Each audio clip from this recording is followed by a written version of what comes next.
علی کو نبی اکرم صلی اللہ علیہ وسلم نے اپنا نائب بنا کر چھوڑا تھا جب غزوہ تبوک میں جا رہے تھے مدینے میں۔ حضرت علی نے کہا بھی کہ مجھے آپ عورتوں کے ساتھ بٹھا کے جا رہے ہیں۔ فرمایا تمہارا مقام میرے ساتھ وہی ہے جو موسیٰ کے ساتھ ہارون کا تھا۔ ہارون کو چھوڑ کر گئے تھے نا یہودیوں کے پاس جب گئے تھے تورات لینے کے لیے، تو تمہارا وہی مقام ہے میرے ساتھ۔ تو یہ حضرت علی ہے رضی اللہ، ان کے بارے میں ان کی کیا عظمت میری نگاہ میں، اس ضمن میں اس میں کوئی شک نہیں ہے۔ حضرت حسین رضی اللہ تعالی عنہ کی جو شہادت ہوئی ہے، ان کے ساتھیوں کی، اعزاء و اقارب کی، تاریخ انسانی میں یہ عزم، ہمت، شجاعت، مثابرت، صبر، استقلال، استقامت، اس کی بہت روشن مثال ہے، بہت روشن مثال ہے، بہت روشن مثال۔ لیکن اس سے تاریخ کی رفتار پر کوئی اثر نہیں پڑا۔ وہ جو ملوکیت آ گئی تھی وہ اور گہری سے گہری ہوتی چلی گئی۔ واقعہ کربلا کے بعد تو واقعہ ہررا ہوا میں نے گنوا دیا، اس سے زیادہ تو میرے خیال میں کہ اور ہمارے لیے لائق شرم جو ہے کوئی واقعہ ہے ہی نہیں اس پہلو سے۔ لیکن حضرت حسین کا ایک، اب ان کو یہ کہ میں مطلب یہ کہ اگر میں ان کے ہاتھ پر بیعت کر لیتا ہوں جو کہ اس وقت سامنے موجود تھے کہ یزید کی بیعت تمہارے ہاتھ پر کرتا ہوں، تو گویا کہ اپنے آپ کو سرنڈر کر دیتے ہیں۔ لیکن انہوں نے قتل کیا، اصل قاتلان کوفی وہی سبائی۔ البتہ یہ ہے کہ اس واقعے کی جو یادگار ہے اس میں کوئی شک نہیں ہے کہ اس نے مسلمانوں میں سے ایک گروہ کے دل میں قربانی اور شہادت کا جذبہ بہت پیدا کیا، اس میں کوئی شک۔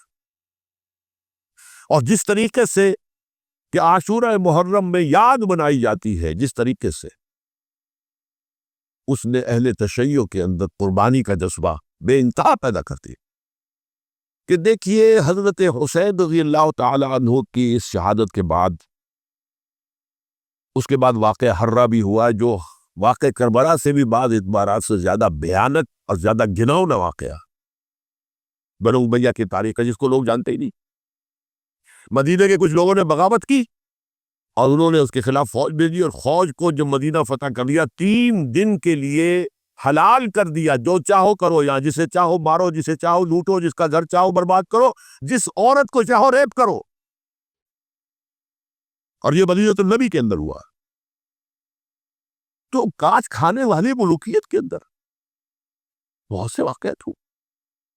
عبداللہ ابن زبیر کھڑے ہوئے، انہوں نے حکومت قائم کی تھی، لیکن یہ کہ وہ تو 6 سال کے لیے کامیاب بھی رہے، ایک حکومت قائم کی، بنو امیہ کے ہاتھ پر بیعت نہیں کی، بالآخر ان کی حکومت بھی ختم ہو گئی۔ پھر حضرت زید کھڑے ہوئے، انہوں نے بغاوت کی، وہ بھی ناکام رہ گئے۔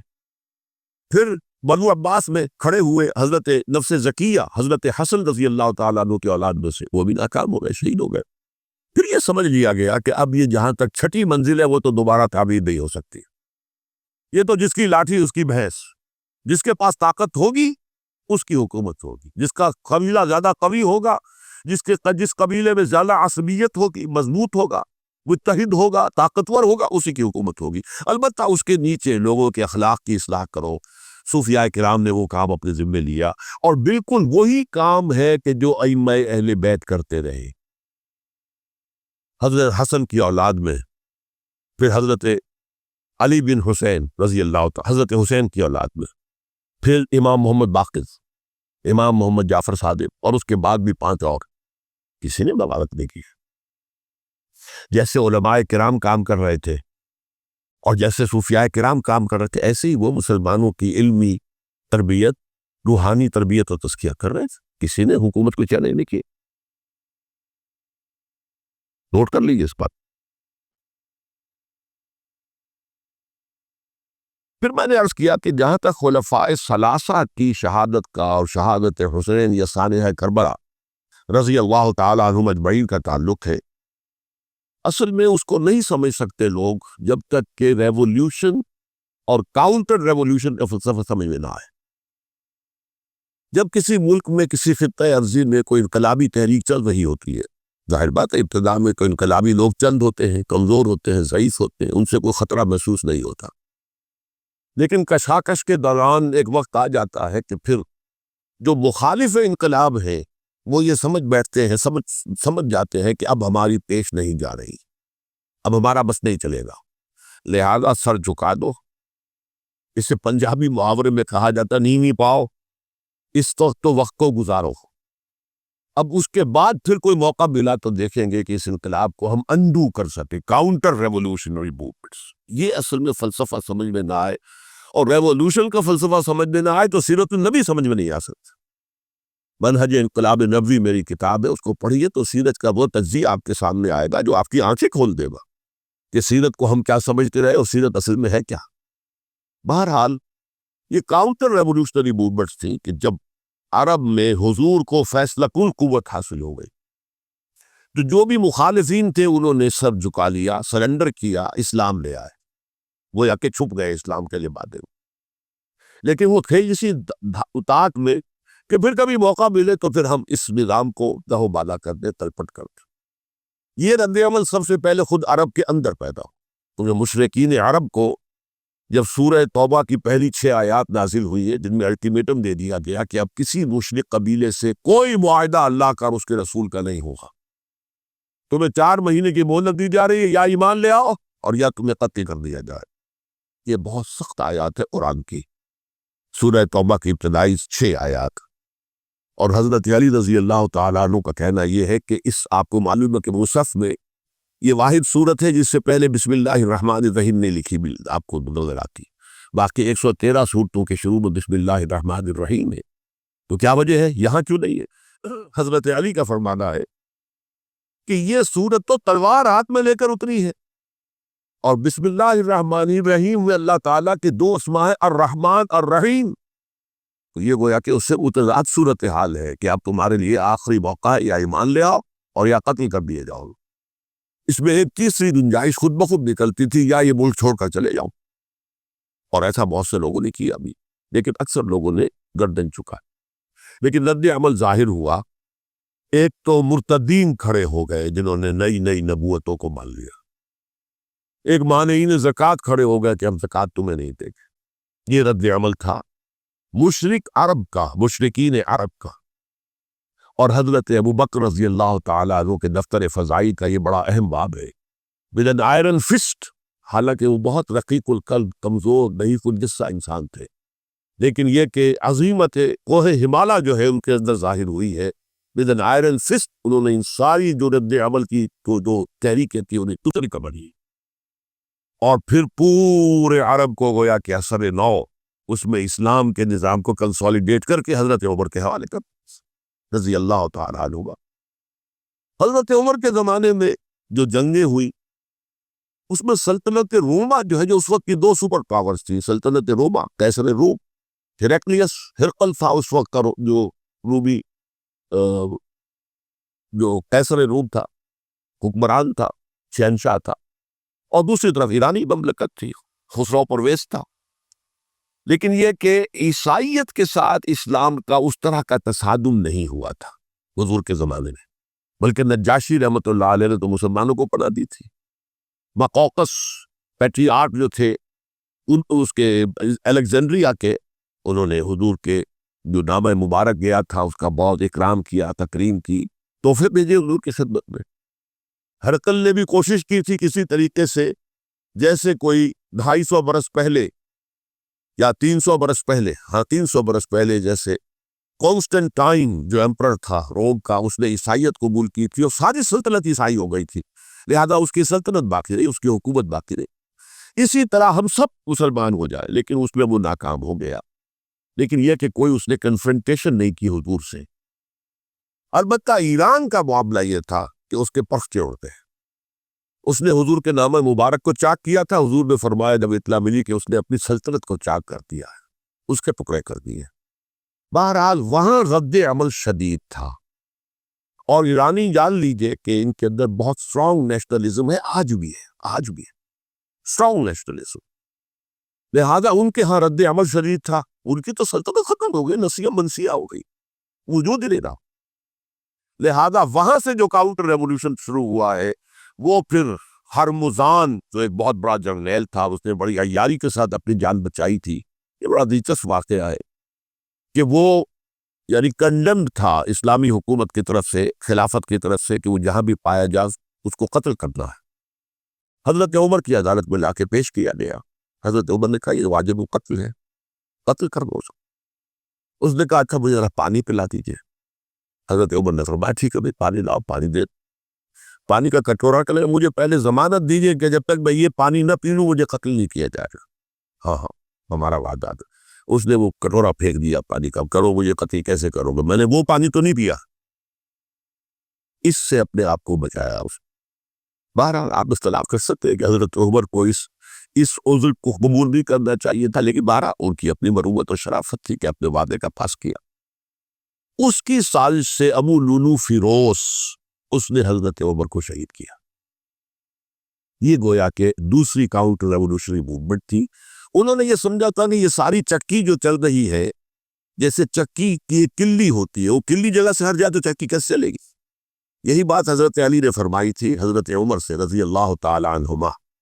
جب شام کے محاذ پر کچھ پسپائی سے ہو رہی تھی تو حضرت عمر نے ارادہ کیا میں خود جاؤں گا محاذ پر اور کمانڈ کروں گا۔ حضرت علی رضی اللہ تعالی عنہ نے فرمایا کہ نہیں امیر المومنین آپ مت جائیں، چکی اسی وقت تک چلتی ہے جب تک کہ کلی گڑی ہوئی۔ آپ کلی ہے اس وقت اس نظام کی جس کے گرد یہ اسلام کی چکی گھوم رہی، آپ مت جا۔ لہذا حضرت عمر نے ان کی بات مانی، اس قدر صائب مشورہ تھا جو کیا تھا۔ بہرحال انہوں نے یہ سمجھا تھا کہ عمر ہی کے بل پر چل رہا ہے یہ سب کچھ، لہذا عمر کو پیچھے ہٹا دینے سب بیٹھ جائے گا۔ لیکن ظاہر بات ہے کہ محمد رسول اللہ کی بنائی ہوئی عمارت صلی اللہ علیہ وسلم اتنی کمزور نہیں تھی۔ اس کے بعد حضرت عمر کے انتقال کے بعد حضرت عثمان کا انتخاب ہوا، اور حضرت عثمان کے بھی 10 سال پہلے جو ہے وہ بالکل حضرت عمر کی جو دور خلافت ہے اس کے بالکل مشابہ ہے، مماثل ہے۔ ہمارے دلوں میں یہ تصور بٹھا دیا گیا کہ سارے 12 سال شاید فتنہ ہی فتنہ رہا، فساد ہی فساد رہا، دنگا رہا، لڑائی رہی۔ نہیں، 10 سال پورا امن، اور جس طریقے سے فتوحات کا سیلاب حضرت عمر کے زمانے میں جا رہا تھا اسی طریقے سے حضرت عثمان کے 10 سالوں کے دوران گیا۔ آخری 2 سالوں میں ایک فتنہ اٹھا ہے، یہ فتنہ کیا ہے اس کو سمجھ لیجیے۔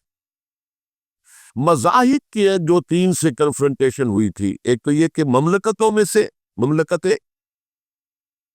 ہرقل، برکت روم، مملکت ایران، رومی سلطنت کی 2 ٹانگیں مسلمانوں نے توڑ دی، شمالی افریقہ سے نکال دیا، مغربی ایشیا سے نکال دیا، لیکن یورپ میں وہ قائم تھا، اس کی سلطنت تھی۔ لیکن ایرانی سلطنت کا بالکل تیا باجا ہو گیا، ختم ہو گیا۔ اسی طریقے سے 3 مذاہب سے کنفرنٹیشن ہوئی۔ مشرکین عرب سے، اس کا میں بیان کر چکا ہوں، ان کا پہلا وار حضرت ابوبکر کے عہد خلافت میں ہو گیا۔ دوسرے جو عیسائیوں کا معاملہ تھا ان سے بھی کوئی تصادم نہیں ہوا حضور کے حیات طیبہ کے دوران، لیکن جو یہودیت بطور مذہب، اس کو ظاہر بات ہے کہ اسلام نے اس کو ختم کیا تھا کم سے کم جزیرہ نما عرب سے۔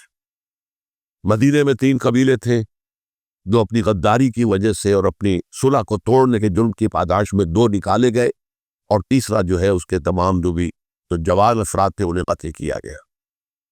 پھر خیبر پر حملہ کیا گیا، اور خیبر کو جو ہے فتح کیا گیا۔ وہ یہودیوں کا بہت بڑا گڑھ تھا، اور جو مدینے سے نکالے گئے تھے وہ بھی وہیں جا کر مقیم ہو گئے تھے۔ تو اس اعتبار سے، اور پھر یہودی اپنے آپ کو سمجھتے تھے اللہ کی طرف سے دنیا میں جو نمائندہ جو ہے امت وہ ہم ہے۔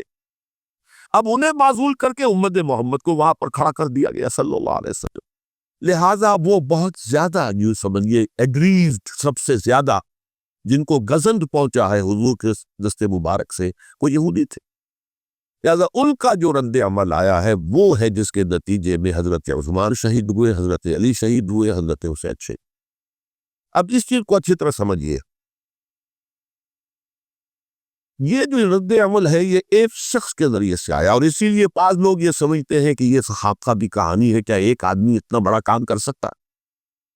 عبداللہ ابن سبا ایک یہودی جو اسلام کا لبادہ اوڑھ کر حضرت عثمان کے عہد خلافت میں مدینے میں آ گیا، ٹھیک، اس کے بارے میں تو میں بعد میں عرض کروں گا، لیکن ایک شخص کیا کچھ کر سکتا ہے اس کی مثال میں صاحب دے دوں آپ کو۔ پہلے حضرت مسیح علیہ السلام کے پورے دین کو ایک شخص نے ختم کر دیا، سینٹ پال جسے دنیا جانتی ہے جس کے نام سے، توحید کو تثلیث میں بدل دیا۔ حضرت عیسیٰ علیہ السلام تو توحید کی تلقین کر کے گئے تھے، توحید ختم، تثلیث آ گئی۔ جس میں پہلے باپ ماں اور بیٹا تھے، اس کے بعد باپ بیٹا اور روح القدس ہو گئے، تثلیث۔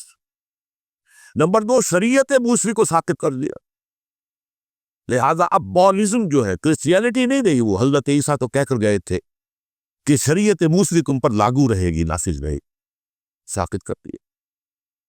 نمبر 3، اس نے عیسائیت کے دائرہ تبلیغ کو وسیع کر دیا، جنٹائلز یا گوئلز کے اندر بھی، غیر یہودیوں، حالانکہ حضرت مسیح کہہ گئے تھے کہ تمہیں صرف یہودیوں سے خطاب کرنا ہے، اور میں صرف اسرائیل کے گھرانے کی کھوئی ہوئی بھیڑوں کی تلاش میں آیا۔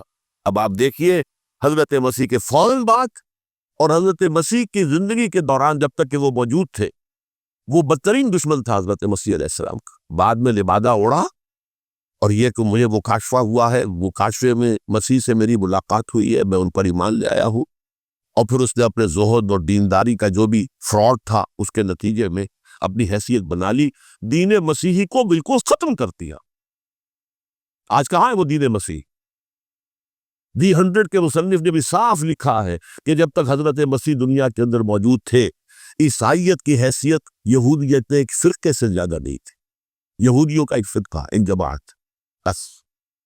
یہ سینٹ پال ہے جس نے اسے ایک مستقل مذہب کی حیثیت اختیار کی ہے، تو it should be called Paulism، اور یہ ایک آدمی کا کارنامہ۔ اسی طریقے سے یہ تو ہو گیا حضرت مسیح کے فوراً بعد، رفع سماوی کے فوراً بعد۔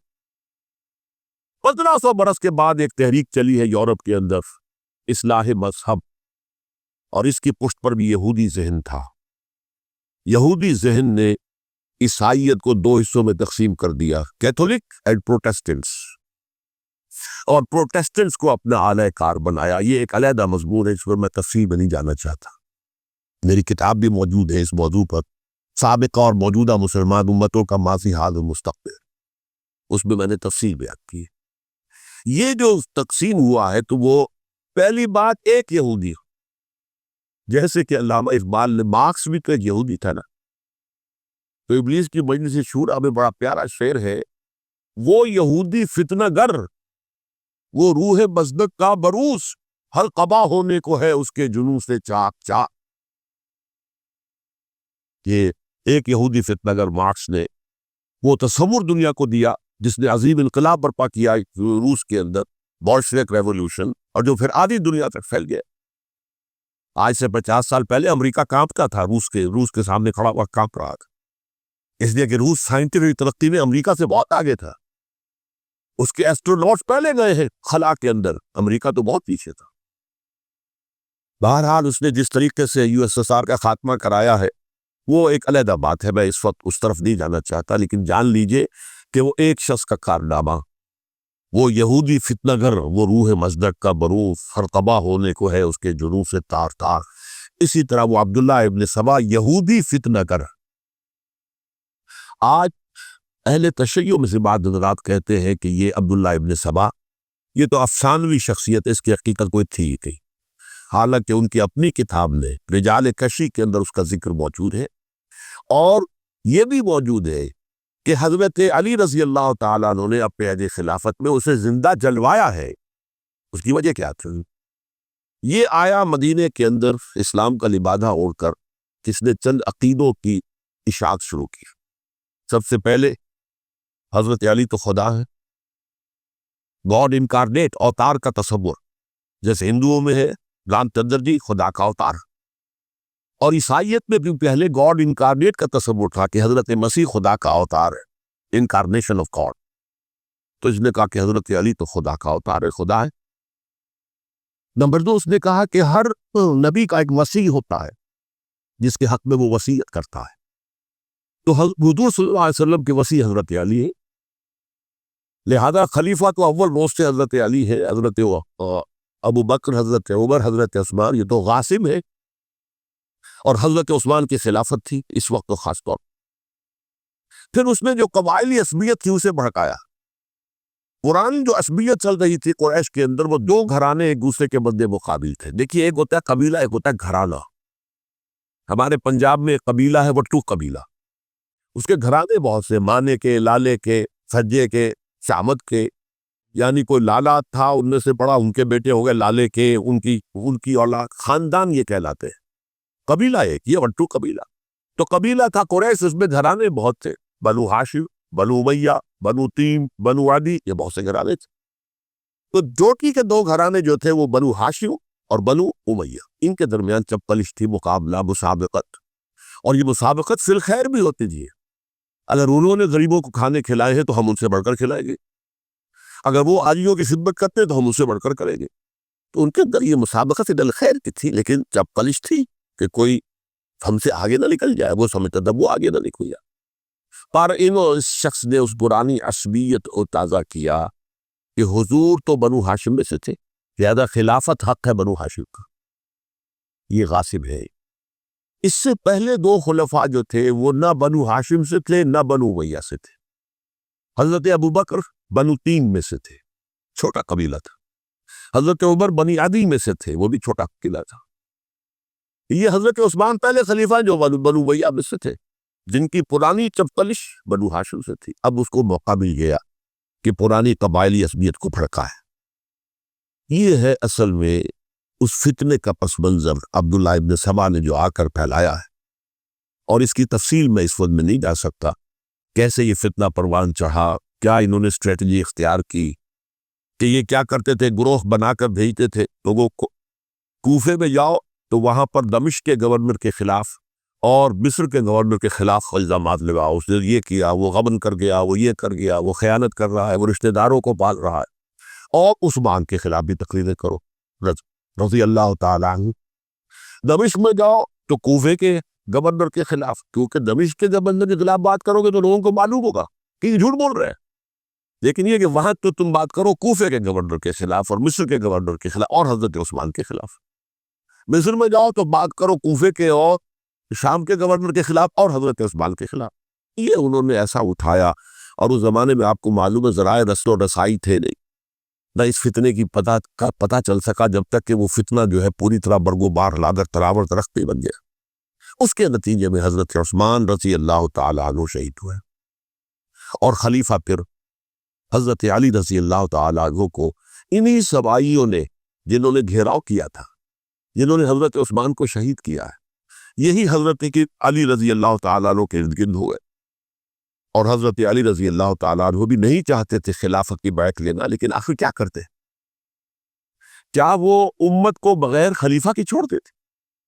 حضرت زبیر سے کہا گیا، انہوں نے نہیں مانا، رد کر دی بات۔ حضرت طلحہ سے کہا گیا، انہوں نے نہیں مانا، حضرت علی سے کہا گیا، اب عشرہ مبشرہ میں سے یہی تو تھے نا، لہذا انہوں نے تسلیم کر دیا، خلافت ہو گئی۔ لیکن اس کے بعد جو خانہ جنگی ہوئی ہے، اس خانہ جنگی کے نتیجے میں نوٹ کر لیجئے کہ 1,00,000 کے قریب مسلمان ایک دوسرے کی تلواروں اور نیزوں اور برچیوں اور تیروں سے ہلاک ہو۔ یہ ہماری تاریخ کا تاریک ترین باب ہے۔ 5 سال، 4.5 سال حضرت علی کی خلافت کے، اور 6 مہینے حضرت حسن کی خلافت رضی اللہ تعالیٰ عنہ۔ اس سے کیا ہوا کہ ایک طرف تو اسلام کی جو توسیع ہو رہی تھی، تھمتا نہ تھا کسی سے سیل رواں ہمارا، وہ سیلاب رک گیا، انٹرنل سیبوٹاج ہو گئی تھا، تو اندر ہی آپسی میں، تو اگر دست و گریبان ہو گئے تو باہر اب کیا توسیع کرتے، وہ توسیع کا عمل رک گیا۔ اور یوں سمجھیے کہ جیسے ٹرک اگر کبھی چل رہا ہو، بھرا ہوا ہو، لوڈی، اور وہ چڑھائی چڑھ رہا ہو، تو اگر کہیں موشن ٹوٹ جائے، ٹرک کو رکنا پڑے، تو ڈرائیور کے جان پر بچ جاتی ہے، اس لیے کہ اس کو دوبارہ سٹارٹ کرنا، اور جبکہ وہ چڑھائی پر ہے، انکلائن پر آسان کام نہیں ہوتا، خطرہ ہوتا ہے وہ پیچھے جو ہے وہ نہ جائے۔ اور پہاڑی علاقوں میں آپ کو معلوم ہے ذرا پیچھے چلے جانے کا مطلب جو ہے بہت خطرناک جو ہے نتیجہ نکل سکتا ہے۔ بہرحال حضرت علی رضی اللہ تعالیٰ عنہ نے اپنے خلافت میں ایک کام یہ کیا، اب اس کی کیا مصلحتیں تھیں یہ تو انہی کے علم میں ہوگا، ہم قیاس کر سکتے ہیں، اور میں اس میں نہیں جانا چاہتا۔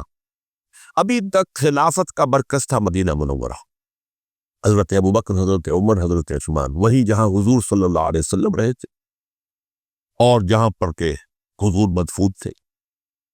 لیکن حضرت علی نے اپنا مرکز جو ہے وہ کوفہ بنا دیا۔ اچھا، اس کی ایک ظاہری وجہ یہ سامنے آتی ہے کہ اسلام کا جو پھیلاؤ ہو گیا تھا، وہ سلطنت اتنی وسیع ہو گئی تھی کہ مدینہ منورہ بہت جنوب میں اور بڑے صحرا کو عبور کر کے جانا ہوتا تھا۔ کوفہ جبکہ ایسی مقام پر تھا کہ جہاں سے مشرقی راستہ جا رہا ایران کو، عراق، ایران، اور ایران اور خراسان اور ہندوستان کو راستہ جا رہا ہے، وہیں سے شمال کی طرف جا رہا ہے، شام کی طرف اور ترکی کی طرف، اور وہاں سے پھر یہ کہ مغربی افریقہ کو بھی کنٹرول کرنا، جو شمالی افریقہ کو بھی آسان تھا۔ بہرحال حضرت علی نے کوفہ کو اپنا مرکز بنایا، اور نتیجہ یہ ہوا کہ سبائیوں کا بھی مرکز وہی بن گیا، چونکہ انہوں نے اپنے آپ کو گردا گرد رکھا حضرت علی کے رضی اللہ تعالی۔ اب ظاہر بات ہے کسی پرٹیکولر پرسن کے خلاف تو کوئی مقدمہ موجود تھا نہیں، بلکہ جب جنگ جمل ہو رہی تھی، ابھی جنگ نہیں ہوئی تھی، حضرت عائشہ، حضرت طلحہ، حضرت زبیر وہ لے کر آئے تھے لشکر اس مطالبے کے لیے کہ حضرت عثمان کے قاتلوں کو سزا دی جائے، قصاص لیا جائے۔ حضرت علی رضی اللہ تعالیٰ عنہ سے گفت و شنید ہو رہی تھی، حضرت علی جو ہے اس پر آمادہ ہو گئے کہ ٹھیک ہے میں جو بھی قاتلین عثمان ہیں ان کو گرفتار کر کے سزا دوں گا۔ این اسی وقت کوفے کی مسجد کے اندر جو ہے 10,000 کا مجمع کھڑا ہو گیا، ہم سب قاتل عثمان نہیں، لو ہم سے بدلہ کہاں سے لوگے؟ اور انہوں نے کیا کیا، جاتے ہی جنگ چھیڑ دی، جب چھڑ جائے تو یا مرو یا مارو، اس کے علاوہ تو کوئی چارہ کار ہوتا ہی نہیں۔ ایک رات میں 10,000 مسلمان شہید ہوئے، جن میں 2 عشرہ مبشرہ میں سے حضرت زبیر اور حضرت طلحہ رضی اللہ تعالیٰ۔ تو یہ صورت تھی، سبائیوں نے گھیراؤ کیا حضرت علی کا رضی اللہ تعالیٰ۔ حضرت معاویہ دعوے دار نہیں تھے خلافت کے، قتل نہیں، ان کا صرف ایک دعویٰ تھا، اور وہ یہ تھا کہ عثمان کے قاتلوں کو گرفتار کرو، یا خود سزا دو یا ہمارے حوالے کرو، ہم اس سے قصاص لیں گے۔ اس لیے کہ قبیلہ بنو امیہ کا تھا، اور حضرت امیر معاویہ بنو امیہ میں سے، تو ایک خاندانی طور پر جو ہے ہم قصاص لیں گے ان سے جنہوں نے قتل کیا ہے حضرت عصبہ۔ لیکن یہاں ظاہر بات ہے کہ حضرت علی رضی اللہ تعالیٰ عنہ کوئی طرف سے مطالبہ یہ ہوتا تھا تم پہلے میری بیعت کرو، میرے ہاتھ مضبوط کرو تاکہ میں ان کے خلاف کوئی اقدام کر سکوں۔ لیکن انہیں یہ اندازہ تھا کہ اگر میں نے بیعت کی تو ظاہر بات ہے کہ حضرت علی تک پہنچنے سے پہلے پہلے مجھے گرفتار بڑھا دیں گے یہ لوگ، اس لیے کہ سبائی جو ہے وہ آپ کو گھیرے ہوئے۔ بہرحال ایک عجیب الجھاؤ، ایک ڈائلیما تھا جس کی وجہ سے یہ جنگ چلتی رہی، اور حضرت علی رضی اللہ تعالیٰ عنہ کو انہی کے شیعان علی ہی کے اندر سے وہ جماعت علیحدہ ہوئی تھی جس کو ہم خوارج کے نام سے جانتے ہیں، اور ایک خارجی ابن ملجم ہی نے حضرت علی کو شہید کیا رضی اللہ تعالیٰ عنہ۔ پھر حضرت حسن رضی اللہ تعالیٰ عنہ، اب دیکھیے کس قدر صحیح بات تھی جو حضرت علی رضی اللہ تعالیٰ عنہ نے فرمائی جب ان سے کہا گیا کہ کیا ہم آپ کے بیٹے حسن کے ہاتھ پر بیعت کر لیں رضی اللہ تعالیٰ۔ فرمایا نہ میں تمہیں اس کا حکم دیتا ہوں نہ میں اس سے روکتا ہوں، یہ تمہارا معاملہ ہے، امرہم شورا بینہم، تم اپنے بابی مشورے سے جو فیصلہ کرو گے ٹھیک ہے، میں نہ حکم دیتا ہوں نہ روکتا ہوں۔ اس کا کیا مطلب ہے؟ باپ کے بعد بیٹے کی خلافت ہرگز حرام نہیں ہے، ورنہ کہتے کیسے ہو سکتا میرا بیٹا؟ نہیں، یہ نہیں کہا۔ حضرت عمر سے بھی کہا گیا تھا کہ اپنے بیٹے کو نامزد کر دیں، عبداللہ ابن عمر کو، تو انہوں نے جواب میں کیا کہا؟ اسے تو طلاق دینی بھی نہیں آتی۔ انہوں نے اپنی کسی زوجہ کو طلاق دی تھی، اور اس میں جو صحیح ترین طریقہ ہے وہ اختیار نہیں کیا تھا، اسے طلاق دینے تک نہیں آتی تو میں اسے خلیفہ بنا دوں۔ یہ نہیں کہا تھا کہ باپ کے بعد بیٹا خلیفہ نہیں ہو سکتا، یہ تو نہیں کہا، کہیں حرام نہیں ہے، نہ کتاب و سنت میں، نہ کوئی حدیث ہے، نہ کہیں قرآن مجید میں۔ تو حضرت علی نے بھی فرمایا رضی اللہ تعالیٰ، نہ میں روکتا ہوں نہ حکم دیتا ہوں، یہ تمہارا اپنا معاملہ ہے۔ بہرحال حضرت حسن رضی اللہ تعالیٰ عنہ نے حضرت امیر معاویہ سے صلح کر لی، خلافت ان کے سپرد کرتے ہیں۔ دیکھیے میں حضرت ابوبکر، حضرت عمر، حضرت عثمان، حضرت علی کے ساتھ حضرت حسن کے دور خلافت کو بھی خلافت راشدہ میں سے سمجھتا ہوں، اور تبھی 30 سال پورے ہوتے ہیں اس حدیث کے مطابق کہ حضور نے فرمایا خلافت 30 برس رہے گی پھر ملوکیت آ جائے گی۔ تو حضرت حسن کا بہت بڑا کارنامہ یہ ہے کہ اس خانہ جنگی کا دروازہ بند کر دیا، اور یہ پیشن گوئی تھی حضور کی صلی اللہ علیہ وسلم حضرت حسن کو جب بچے ہی تھے حضور کے انتقال سے پہلے، میرا یہ بیٹا مسلمانوں کے 2 گروہوں میں صلح کرائے گا، یہ حضور کی پیشن گوئی تھی، اور وہ پیشن گوئی حضرت حسن کے علم میں بھی ہوگی یقین۔ بہرحال انہوں نے صلح کی حضرت امیر معاویہ کے ساتھ رضی اللہ تعالیٰ عنہ، خلافت ان کے حوالے کر دی، اور کچھ شرائط تھی وہ طے ہو گئی، اللہ خیر صحیح۔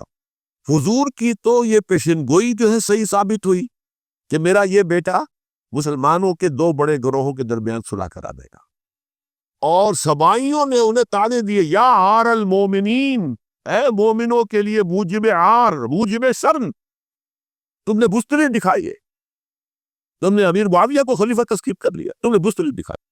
معاذ اللہ ثم معاذ اللہ ثم معاذ اللہ۔ اب میں کچھ باتیں حضرت امیر معاویہ کے بارے میں کہنا چاہتا ہوں، اس لیے کہ وہاں اس میں نے حضرت معاویہ کے بارے میں یہ تو بہت شدت کے ساتھ کہا تھا، اور میں اب بھی اس پر قائم ہوں اور پوری طریقے سے قائم ہوں۔ میرا مستقل موقف یہی ہے کہ حضرت معاویہ رضی اللہ تعالیٰ عنہ کے دور خلافت کو ہم خلافت راشدہ میں شامل نہیں سمجھتے، اہل سنت میں سے کوئی بھی نہیں سمجھتا، لیکن اس کے ساتھ میں نے حضرت امیر معاویہ کے کچھ مناقب بھی بیان کیے تھے تاکہ پلڑا جو ہے ترازو کا اس کے دونوں پلڑے سامنے آئے، لیکن یہ کہ وہ حصہ میرے اس بیان کا نکال دیا گیا، ختم کر دیا گیا۔ یہ میں نہیں جانتا کہ اس میں کیا مصلحت دیکھی گئی ہے، اس میں تو کسی کے لیے کوئی معاملہ ایسا نہیں تھا کسی کے جذبات کو جو ہے وہ ٹھیس پہنچانے والا، بلکہ میں نے کہا وہ خلیفہ راشد نہیں تھی، صاف میں نے کہا، بلکہ وہ دور ملوکیت کا آغاز ان سے ہو گیا ہے۔ بلکہ جب ایک صاحب نے یہ کہا کہ کربلا کے بعد سے دور ملوکیت آ رہی تھی، تو میں نے کہا نہیں جناب، دور ملوکیت تو 20 سال پہلے پوری ہو چکی تھی، شروع ہو چکی۔ حضرت امیر معاویہ کے بھی 20 سال یہ وہ دور ملوکیت میں شمار، انہیں کسرا العرب بھی کہا گیا، عرب کے کسرا جو شہنشاہ ایران کا خطاب تھا، حضرت معاویہ رضی اللہ تعالیٰ عنہ کو کسرا العرب کہا گیا، عرب کا کسرا یہ۔ لیکن دوسری طرف یہ ہے کہ وہ صحابی رسول رضی اللہ تعالیٰ، حضور کے برادر نسبتی بھی ہے، حضور کے سالے ہیں، ان کی ہمشیرہ ام حبیبہ حضور کے زوجہ محترمہ ام المومنین ام حبیبہ رضی اللہ تعالیٰ۔ پھر کس قدر معتمد علیہ حضور کے کہ کاتبان وحی میں شامل تھے، وحی کی کتابت کرنے والے چند لوگ تھے جنہیں کہ حضور کہتے تھے کہ اب یہ آیت لکھ لو، ان میں سے ایک امیر معاویہ بھی رضی اللہ تعالیٰ۔ تو بڑے توازن کی ضرورت ہے۔ دیکھیے صحابہ کرام کا جہاں تک تعلق ہے، اہل سنت کا موقف یہ ہے کہ صحابہ تو کلہم عدول، صحابہ سب کے سب نیک نیت تھے، اور ان کی روایت جو ہے قبول کی جائے گی، رد نہیں کی جائے گی، ان پر کوئی جرح و تعدیل نہیں ہوگی، اس لیے کہ ان کا تزکیہ محمد الرسول اللہ صلی اللہ علیہ وسلم نے کیا تھا۔ لہذا یہ تو ہو سکتا ہے کہ کسی صحابی سے کوئی خطا ہو جائے، لیکن وہ خطا اجتہادی ہوگی، نیت کی خطا نہیں ہوگی، نیت کی غلطی نہیں۔ اگر کسی صحابی کی نیت پر حملہ کیا جائے تو یہ اصل میں طعن ہے، حملہ ہے حضور پر کہ وہ تربیت دے نہیں سکے اپنے ساتھیوں، معاذ اللہ ثم معاذ اللہ ثم معاذ اللہ، وہ تزکیہ کر ہی نہیں سکے۔ 3 جگہ جو قرآن میں آیا یتلو علیہم آیاتہ ویزکیہم، تو کیا تزکیہ کیا؟ اگر ان کے قریب ترین ساتھی جو تھے، اگر ان کے اندر بھی بدنیت تھی اور دنیا کی طلب تھی اور دنیا کے اندر اقتدار حاصل کرنے کا جذبہ تھا، تو پھر کیا تزکیہ کیا؟ معاذ اللہ ثم معاذ۔ لہذا صحابہ سب کے سب فضول ہیں، اور ان سے اختلاف ممکن ہے، لیکن ان کی نیت پر حملہ نہیں ہو سکتا۔ تو حضرت امیر معاویہ کی شخصیت ایک چیز ہے، آپ کا دور خلافت دوسری چیز ہے۔ شخصیت کے اعتبار سے صحابی رسول ہے، برادر نسبتی ہے حضور کے صلی اللہ علیہ وسلم، اور پھر یہ کہ اس قدر معتمد علیہ ہے صحابہ میں سے کہ وہ کاتبان وحی، یہ عام آدمی کے کرنے کا کام نہیں تھا جو وحی کی کتابت کر اللہ کے کلام کی۔ البتہ یہ ہے کہ جیسا کہ میں نے عرض کیا، ان کا دور خلافت راشدہ نہیں ہے، وہ ملوکیت کا دور ہے۔ یہ میں نے عرض کیا، میں نے وہ ایک صاحب نے جب یہ کہا کہ ملوکیت شروع ہو رہی تھی، میں نے کہا شروع نہیں ہو رہی تھی، ملوکیت تو 20 سال پہلے شروع ہو چکی تھی۔ اسی طریقے سے ایک صاحب نے کہا تھا اسلام کو قائم کرنے کے لیے حضرت حسین میدان میں آئے، میں نے کہا یہ بھی غلط ہے، اسلام تو 60 سال پہلے قائم ہو چکا تھا، نبی اکرم صلی اللہ علیہ وسلم کے دست مبارک سے اسلام قائم ہو گیا، جاء الحق وزهق الباطل ان الباطل کان زہوقا، پھر 30 برس تک وہ کامل شکل کے اندر قائم رہا۔ تو اسلام جو ہے وہ در حقیقت اب قائم کرنے والی بات نہیں تھی، البتہ اس کے اندر زوال شروع ہو گیا تھا، اس زوال کے عمل کو روکنے کے لیے حضرت حسین میدان میں آئے۔ یہ چیز کو صحیح تاریخی پرسپیکٹو میں رکھتا، تو جس طرح سے دین کو قائم کرنے کے لیے دیکھیے قائم تو کیا محمد رسول اللہ صلی اللہ علیہ وسلم والذین معہ رضی اللہ تعالیٰ عنہ، انہوں نے کیا تھا۔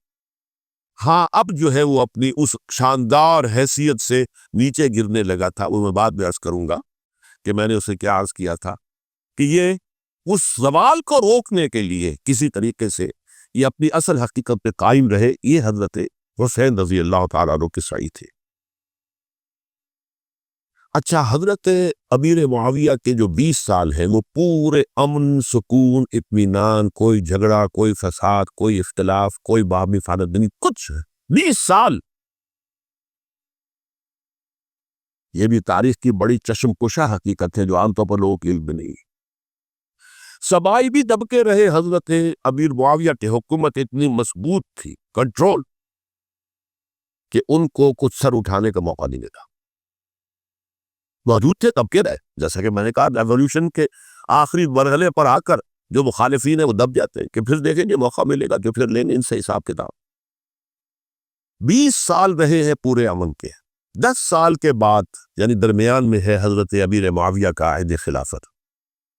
ایک صحابی جو کہ بزرگ صحابہ میں سے ہے، مغیرہ بن شعبہ رضی اللہ تعالی عنہ، وہ آتے ہیں اور وہ کہتے ہیں کہ دیکھیے امیر المومنین، کتنی بڑی خانہ جنگی رہی تھی مسلمانوں کی آپس میں، اور اب بھی اگر آپ کسی کو نامزد کیے بغیر چھوڑ گئے امت کو تو پھر خانہ جنگی ہو جائے.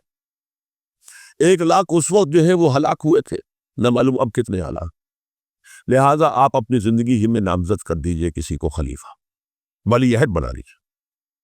حضرت امیر معاویہ نے ابتداً جو ہے انکار کیا نہیں، لیکن ان کے دلائل ایسے تھے وزنی، اور میں سمجھتا ہوں کہ وہ بات صحیح تھی جو مغیرہ ابن شعبہ نے کہی، اس لیے کہ اب صحابہ کرام میں سے جو کبار صحابہ تھے وہ تو سب دنیا سے رخصت ہو چکے تھے. اب تو یا صغار صحابہ رہ گئے تھے جو حضور کے زمانے میں بچے تھے، حضرت حسن، حضرت حسین، عبداللہ ابن زبیر، یہ بچے تھے نا، یا تو وہ تھے، اور یا بالکل نو مسلم تھے. اور نو مسلموں میں بڑی تعداد وہ تھی جو ایرانیوں کی تھی، شامیوں کی تھی، ادھر کی تھی، ادھر کی تھی. تو ان کو تو ظاہر بات ہے کہ تربیت نبوی سے کیا خلافت راشدہ سے بھی اکثر و بیشتر کو کوئی حصہ ملا ہی نہیں تھا. تو اس صورت میں اب وہ اعلیٰ ترین معیار پر حکومت کے نظام کو قائم کرنا ممکن نہیں ہے. کوئی قبائلی عصبیت جب تک حکومت کی پشت پر نہیں ہوگی، حکومت مستحکم نہیں ہوگی. یہ گویا کہ ایک جس کو کہتے ہیں کہ حقیقت بینی، واقعیت پسندی، ایک آئیڈیالزم ہے اور ایک ریئلزم ہے کہ آپ فیکٹس آن دی گراؤنڈ کو غور کریں، سوچیں اس کے اوپر اور پھر کوئی فیصلہ کریں.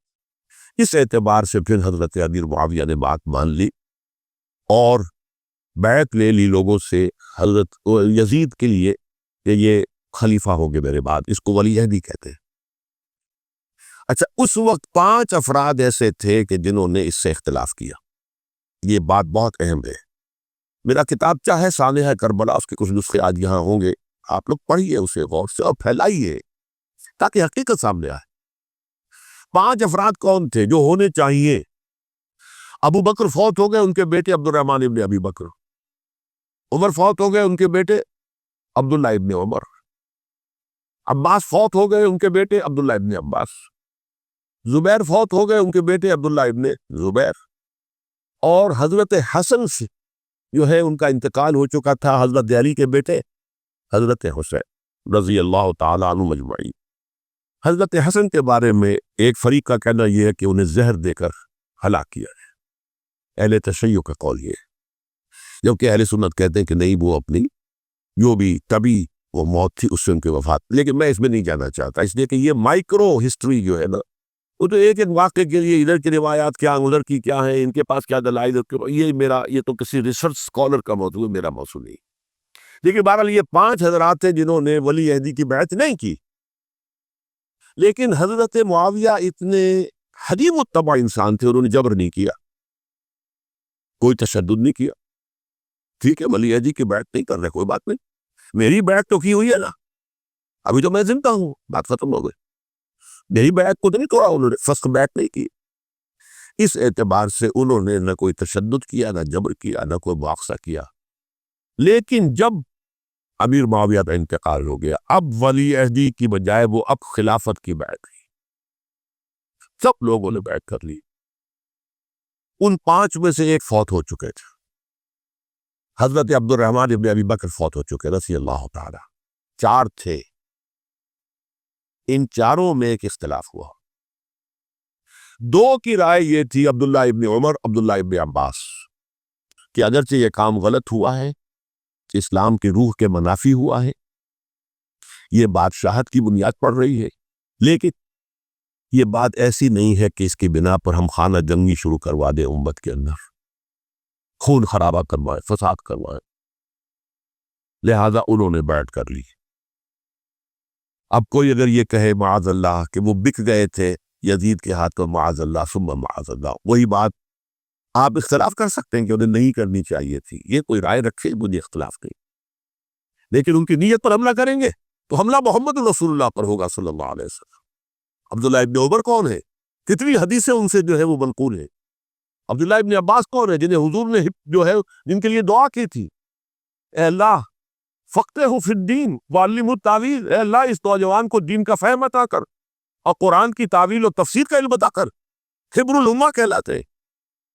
وہ کہیں پیسوں اور ٹکوں کے عوض بک جانے والے نہیں تھے، انہوں نے امت کی مصلحت دیکھی، نیت جو ہے اس پر حملہ نہ کیجیے، البتہ اختلاف کا حق آپ کو حاصل۔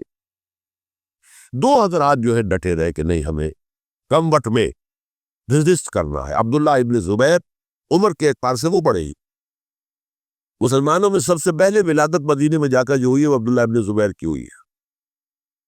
ہجرت کر کے جب مہاجرین وہاں پہنچے، کچھ عرصے تک کسی کے یہاں کوئی اولاد نہیں ہوئی، تو لوگوں نے تانے دینے شروع کر دیے کہ معلوم ہوتا ہے کہ یہاں آ کر یہ مکے کے رہنے والے جو ہے کمزور ہو گئے ہیں، ان کے ہاں اولاد ہی نہیں ہو رہی۔ پھر عبداللہ ابن زبیر کی ولادت ہوئی ہے، یہ حضرت ابو بکر کے نواسے ہیں، حضور کی زوجہ محترمہ حضرت عائشہ کی بہن، حضرت دیکھیے ابھی نام نکل گیا ہے جی، حضرت اسماء رضی اللہ تعالی عنہا عنہما، یہ ان کے ساتھ آتے ہیں، حضرت زبیر کے بیٹے۔ ان کا فیصلہ ہوا کہ ہمیں رجسٹ کرنا ہے کم وقت میں، ایٹ اینی کاسٹ۔ حضرت حسین ابن علی رضی اللہ تعالی عنہما کا بھی فیصلہ ہوا کہ ہمیں رجسٹ کرنا ہے کم وقت میں۔ البتہ ان میں بھی ایک اختلاف ہو گیا، یعنی یہ دو تو جڑے رہے، ان دو میں اختلاف ہو گیا۔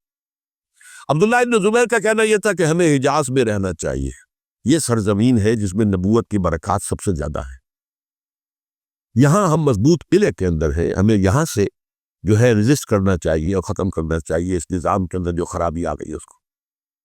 حضرت حسین رضی اللہ تعالیٰ عنہ کے پاس خطوط کا تانتا بدا ہوا تھا، کوفے سے لوگ خط لکھ رہے تھے، آئیے آئیے آئیے، ہم آپ کے ہاتھ پر بیعت کریں گے، ہم آپ کے ہاتھ پر بیعت کریں گے، ہم آپ کے ہاتھ پر بیعت کریں گے۔ یہی وہ کوفہ جو حضرت علی کا دارالخلافہ رہا تھا اور جو پھر سبائیت کا گڑھ بن گیا تھا۔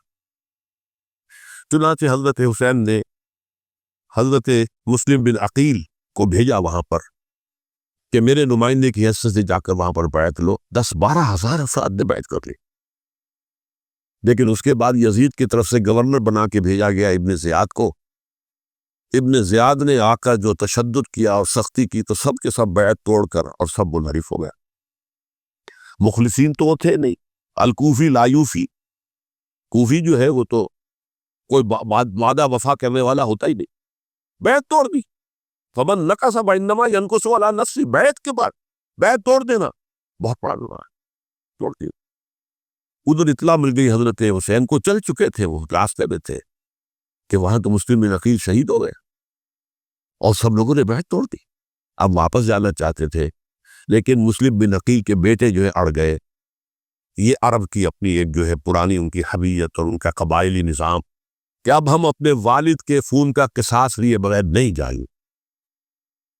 حضرت حسین رضی اللہ تعالیٰ عنہ کی مروت اور شرافت کہ یہ میرا ساتھ دینے کے لیے آئے تھے، اب میں ان کا ساتھ نہ دوں تو یہ تو شرافت اور بغض کے خلاف ہے، کہا اچھا چلو چلتے۔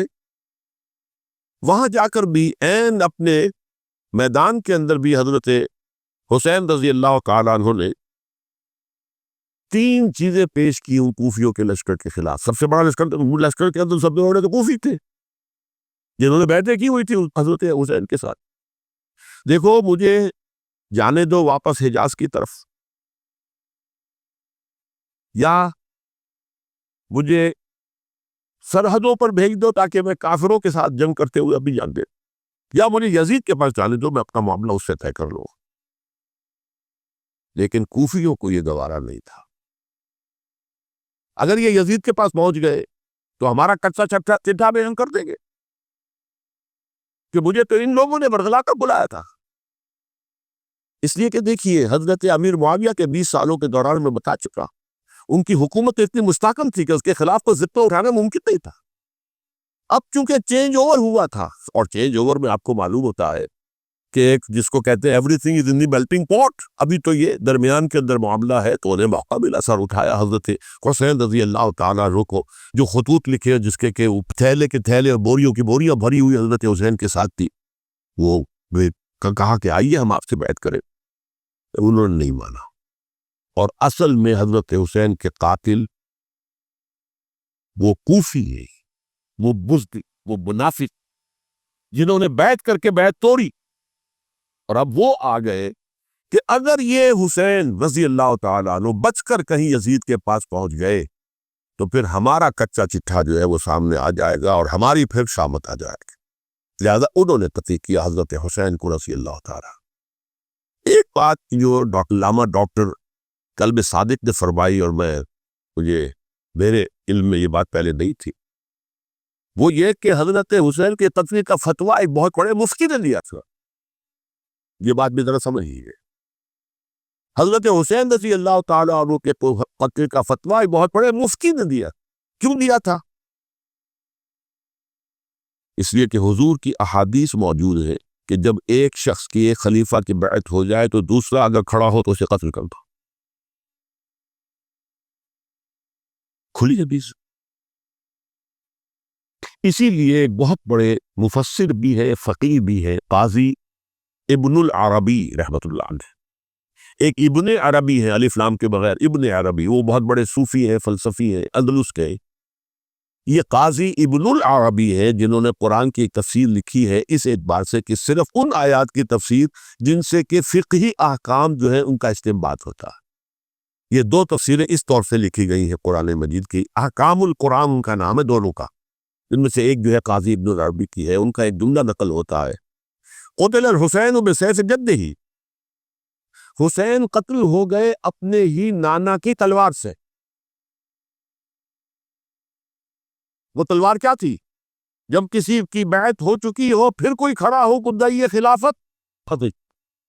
میرے نزدیک حضرت حسین مدعی خلافت نہیں تھے، یہ بات اس وقت سامنے لوگوں کے نہیں آئی، بلکہ حکومت نے یہ باور کرا دیا تھا یہ تو باغی ہے، یہ مدعی ہے خلافت کے، انہوں نے تو دعویٰ نہیں کیا خلافت کا، وہ تو صرف اس عمل کو روکنے کے لیے میدان میں آئے تھے۔ اور اس بات کو اچھی طرح سمجھ لیجئے کہ اس وقت تک یہ جو تصور آج ہمارے پاس ہے کہ ریاست علیحدہ ہے، حکومت علیحدہ ہے، state of Pakistan, we are loyal to the state of Pakistan, ہم ریاست پاکستان کے وفادار ہیں، گورنمنٹ آف پاکستان کے وفادار نہیں ہے، we are not loyal to the government. Government تو کبھی بے نظیر کی تھی، ہم اس کے خلاف تحریک چلا رہے تھے، یا کبھی کسی اور کی تھی اس کے خلاف تحریک چل رہی ہے، یا کبھی ضیاء الحق کی تھی اس کے خلاف تحریک چل رہی ہے۔ گورنمنٹ کو بدلنا تو عوام کا حق ہے، آج، اس وقت نہیں تھا، اس وقت ریاست اور حکومت کا کوئی فرق نہیں تھا، لہذا جو حکومت سے اختلاف کرے گویا کہ باغی ہے۔ یہ ہے اصل میں وہ پیچیدہ مسئلہ کہ کیوں کسی مفتی نے فتویٰ دے دیا، اس لیے کہ اس وقت تک ریاست اور حکومت کا فرق واضح نہیں تھا دنیا پر۔ یہ تو ابھی کوئی 100-150 سال کی بات ہے کہ آج ہمارا جو پولیٹیکل سائنس کا ایولیوشن ہوا ہے وہ اسٹیج تک پہنچ گیا ہے کہ اسٹیٹ علیحدہ ہے، حکومت علیحدہ ہے۔ حکومت تو اسٹیٹ کے 3 آرگنز میں سے ایک آرگن ہے، ایڈمنسٹریشن حکومت کی ہے، جوڈیشری ہے اور لیجسلیچر ہے، 3 آرگنز ہیں بڑے بڑے، ان میں سے ایک ہے۔ تو حکومت کو بدلنا تو عوام کا حق ہے، چاہے وہ ووٹ کے ذریعے بدلے، چاہے ایجیٹیشن، اگر پرامن ایجیٹیشن ہے اس سے حکومت کو بدلنے کا حق حاصل ہے دستوری طور پر ہر اعتبار سے۔ اس وقت یہ نہیں تھا، لہذا صورتحال یہ بن گئی کہ حکومت وقت نے باور کرا دیا مسلمانوں کو، ورنہ سوچئے دواسہ رسول کو قتل کرنا کو آسان کام تھا۔ آخر سب کلمہ گو تھے کہ نہیں تھے؟ کلمہ گو تو تھے نا، اور حضور سے عقیدت و محبت پہ کمی، لیکن یہ کہ فتویٰ، اگر ایک بہت بڑے مفتی کا جو کہ حضرت علامہ ڈاکٹر قلب صادق صاحب نے فرمایا، مجھے اس مفتی کا نام بھی معلوم نہیں کہ ایک مفتی ہی کا فتویٰ تھا وہ، جس کے بنا پر اب ان لوگوں نے حضرت حسین کو قتل کیا، اور یہی وجہ ہے کہ انہوں نے پھر خیموں کو بھی آگ لگا دی۔ بھائی حالانکہ دیکھیے اگر دشمنی کا انتقام ہوتا تو حضرت علی بن حسین جو بیمار تھے، جو بعد میں زین العابدین رحمۃ اللہ علیہ کے نام سے پھر یہ اہل تشیع کے چوتھے امام معصوم ہے، حضرت علی، حضرت حسن، حضرت حسین، اور پھر حضرت علی بن حسین زین العابدین رحمۃ اللہ علیہ، کیا ان کو بھی قتل کرتے تھے؟ حضرت حسین کی نسل ختم ہو جاتی ہے. لیکن دیکھیے آج کیوں لگائی؟ آج اس لیے لگائی کہ وہ جو ڈاکومنٹری پروف ہے ہماری غداری کا یزید کے خلاف حضرت حسین کو جو ہم نے دعوت دی، وہ جو ڈاکومنٹری پروف خطوط کی شکل میں موجود ہے وہ ختم ہوتا ہے، ڈسٹرائے ہو جائے. اس کے لیے انہوں نے خیموں میں آگ لگائی. بہرحال یہ ہے تاریخی پس منظر، یہ اسی سبائی فتنے کا تسلسل ہے جس نے سب سے پہلے حضرت عثمان کی جان لی رضی اللہ تعالیٰ عنہ. 5 سال تک مسلمانوں میں خانہ جنگی رکھی، حضرت علی کو پھر شہید کیا، اور اس کے بعد جو ہے 20 سال حضرت امیر معاویہ کے تو سر نہیں اٹھا سکے. لیکن پھر جب ایک چینج اوور ہو رہا تھا تو اس وقت انہوں نے موقع غنیمت سمجھا کہ اب کھڑے ہو جاؤ اور اب دوبارہ ایک فتنہ جو ہے اس کو امت کے اندر پیدا کر دو.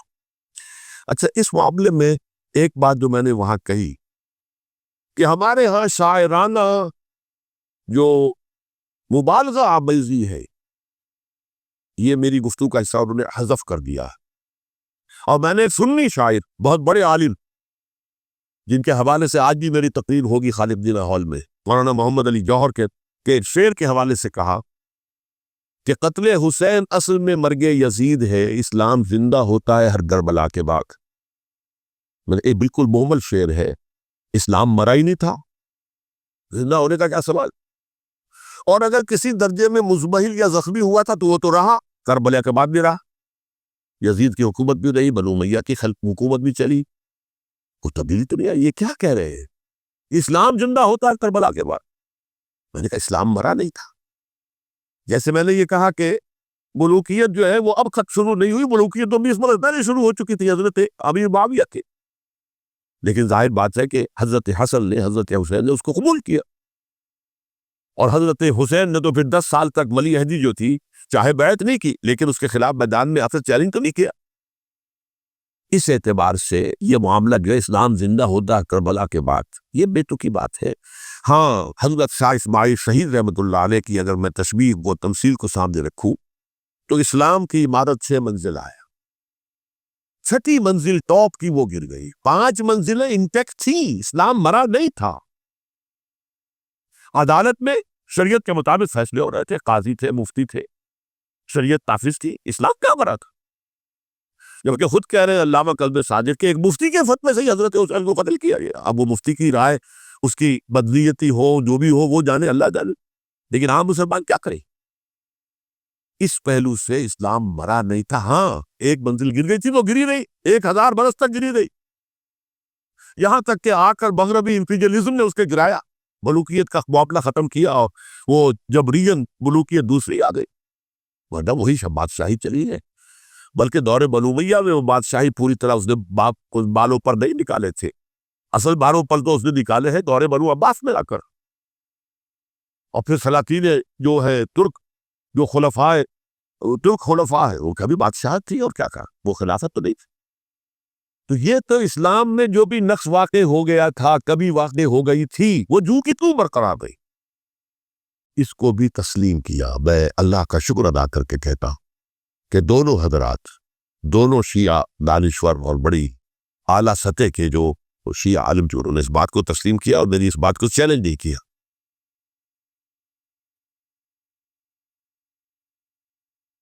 اصل میں تیسری بات میں نے یہ کہی کہ دیکھیے حضرت حسین رضی اللہ تعالی عنہ کی اس شہادت کے بعد، اس کے بعد واقعہ حرہ بھی ہوا جو واقعہ کربلا سے بھی بعض اعتبارات سے زیادہ بھیانک اور زیادہ گھناؤنا واقعہ بنو امیہ کی تاریخ ہے، جس کو لوگ جانتے ہی نہیں. مدینے کے کچھ لوگوں نے بغاوت کی اور انہوں نے اس کے خلاف فوج بھیجی، اور فوج کو جب مدینہ فتح کر دیا 3 دن کے لیے حلال کر دیا، جو چاہو کرو، یہاں جسے چاہو مارو، جسے چاہو لوٹو، جس کا گھر چاہو برباد کرو، جس عورت کو چاہو ریپ کرو. اور یہ مدینہ النبی کے اندر ہوا. تو کاٹ کھانے والی ملوکیت کے اندر بہت سے واقعات ہوئے. عبداللہ ابن زبیر کھڑے ہوئے، انہوں نے حکومت قائم کی تھی، لیکن یہ کہ وہ تو 6 سال کے لیے کامیاب بھی رہے، ایک حکومت قائم کی، بنو امیہ کے ہاتھ پر بیٹھ نہیں کی، بالآخر ان کی حکومت بھی ختم ہو گئی. پھر حضرت زید کھڑے ہوئے، انہوں نے بغاوت کی، وہ بھی ناکام رہ گئے. پھر بنو عباس میں کھڑے ہوئے حضرت نفس زکیہ حضرت حسن رضی اللہ تعالیٰ عنہ کے اولاد میں سے، وہ بھی ناکام ہو گئے، شہید ہو گئے۔ پھر یہ سمجھ لیا گیا کہ اب یہ جہاں تک چھٹی منزل ہے وہ تو دوبارہ کامیاب نہیں ہو سکتی، یہ تو جس کی لاٹھی اس کی بھینس، جس کے پاس طاقت ہوگی اس کی حکومت ہو، جس کا قبیلہ زیادہ قوی ہوگا، جس قبیلے میں زیادہ عصبیت ہوگی، مضبوط ہوگا، متحد ہوگا، طاقتور ہوگا، اسی کی حکومت ہوگی۔ البتہ اس کے نیچے لوگوں کے اخلاق کی اصلاح کرو۔ صوفیاء کرام نے وہ کام اپنے ذمہ لیا، اور بالکل وہی کام ہے کہ جو ائمہ اہل بیت کرتے رہے۔ حضرت حسن کی اولاد میں پھر حضرت علی بن حسین رضی اللہ تعالی، حضرت حسین کی اولاد میں پھر امام محمد باقر، امام محمد جعفر صادق، اور اس کے بعد بھی 5 اور، کسی نے بغاوت نہیں کی۔ جیسے علماء کرام کام کر رہے تھے اور جیسے صوفیاء کرام کام کر رہے تھے، ایسے ہی وہ مسلمانوں کی علمی تربیت، روحانی تربیت و تزکیہ کر رہے تھے۔ کسی نے حکومت کو چیلنج نہیں کیا۔ نوٹ کر لیجیے اس بات، حضرت علی نے بھی چیلنج نہیں کیا تھا، حضرت حسن نے چیلنج نہیں کیا، خود صلح کر لی۔ تو ائمہ اہل بیت جو 12 یہ گنتے ہیں، جن میں سے آخری جو ہے حضرت مہدی کو تو ابھی ظاہر ہونا ہے، ان کے عقیدے کے مطابق وہ روح پوش ہے، وہ ظاہر ہوں گے۔ لیکن 11 حضرات کے بارے میں یہ کہ حضرت حسین کے سوا کسی نے بھی چیلنج نہیں کیا کے نظام، اور حضرت حسین نے بھی اس مغالطے پر کیا کہ کوفی ساتھ دیں گے، اور یہ موقع ہے کہ یہ چھٹی منزل اسلام کی گر گئی ہے، اسے دوبارہ تعمیر کر دیا جائے۔ انہوں نے خلافت کا دعویٰ نہیں کیا تھا، یہ انہیں عوام کو وہ مغالطے میں مبتلا کیا گیا کہ یہ خلافت کا مدعی ہو کر سامنے آیا۔ جیسا کہ میں نے آپ سے کہا تھا، امیر معاویہ نے حضرت علی کے عہد خلافت میں کبھی خلافت کا دعویٰ نہیں کیا، مدعی خلافت نہیں تھے۔ وہ تو یہ کہتے تھے کہ قاتلان حسین جو ہے، قاتلان عثمان کو سزا دو، قصاص دو، بس۔ اسی طرح حضرت حسین نے بھی، اب دیکھیے اس ضمن میں اس میں کوئی شک نہیں ہے، حضرت حسین رضی اللہ تعالی عنہ کی جو شہادت ہوئی ہے، ان کے ساتھیوں کی، اعزاء و اقارب کی، تاریخ انسانی میں یہ عزم، ہمت، شجاعت، مثابرت، صبر، استقلال، استقامت، اس کی بہت روشن مثال، بہت روشن مثال ہے، بہت روشن مثال۔ لیکن اس سے تاریخ کی رفتار پر کوئی اثر نہیں پڑا۔ وہ جو ملوکیت آ گئی تھی وہ اور گہری سے گہری ہوتی چلی گئی۔ واقعہ کربلا کے بعد تو واقعہ ہررا ہوا بنے گروا دیا، اس سے زیادہ تو میرے خیال میں کہ اور ہمارے لیے لائق شرم جو ہے کوئی واقعہ ہے ہی نہیں اس پہلو سے۔ لیکن حضرت حسین کا ایک، اب ان کو یہ کہ میں، مطلب یہ کہ اگر میں ان کے ہاتھ پر بیعت کر لیتا ہوں جو کہ اس وقت سامنے موجود تھے، کہ یزید کی بیعت تمہارے ہاتھ پر کرتا ہوں، تو گویا کہ اپنے آپ کو سرنڈر کر دیتے۔ وہی خطرہ جو امیر معاویہ کو تھا کہ مجھے وہ تو پہنچنے بھی نہیں دے گے علی تک رضی اللہ تعالیٰ عنہ، اور مجھے پہلے ہی شہید کر دیں گے۔ یہی خطرہ حسین کو تھا رضی اللہ تعالیٰ عنہ کہ مجھے یزید تک پہنچنے نہیں دیں گے، پہلے قتل کر دے۔ اور ویسے بھی یہ ایک شرافت، مروت اور حمیت اور غیرت اور عزت نفس کا تقاضا بھی تھا کہ بھائی معاملہ ہے یزید کا، میرا مجھے وہاں جانے دو، اللہ نہ خرص اللہ، یو کین اسکورٹ می، میرے دائیں بائیں چلو تاکہ میں کہیں اور بھاگ نہ جاؤں تمہارے خیال میں، مجھے وہاں پہنچا دو، میں وہاں پہ جا کر سے معاملہ کر لوں۔ لیکن انہوں نے قتل کیا، اصل قاتلان کوفی وہی سمائی۔ البتہ یہ ہے کہ اس واقعے کی جو یادگار ہے، جس میں کوئی شک نہیں ہے کہ اس نے مسلمانوں میں سے ایک گروہ کے دل میں قربانی اور شہادت کا جذبہ بہت پیدا کیا، اس میں کوئی شک نہیں۔ اور جس طریقے سے کہ عاشورہ محرم میں یاد بنائی جاتی ہے، جس طریقے سے اس نے اہل تشیع کے اندر قربانی کا جذبہ بے انتہا پیدا کر دیا، اگرچہ وہ جذبہ بروئے کار نہیں آتا، اس لیے کہ ان کے ہاں یہ عقیدہ ہے، یہ طے ہے کہ جب تک حضرت مہدی ظاہر نہیں ہوں گے ہم کسی کے خلاف بغاوت نہیں کریں۔ یہ پوری تاریخ میں ان کا معاملہ رہا، تمام جو ہے ائمہ اہل بیت کا معاملہ رہا، جب تک مہدی نہیں آتے keep sitting and keep waiting, wait and see, that's آل۔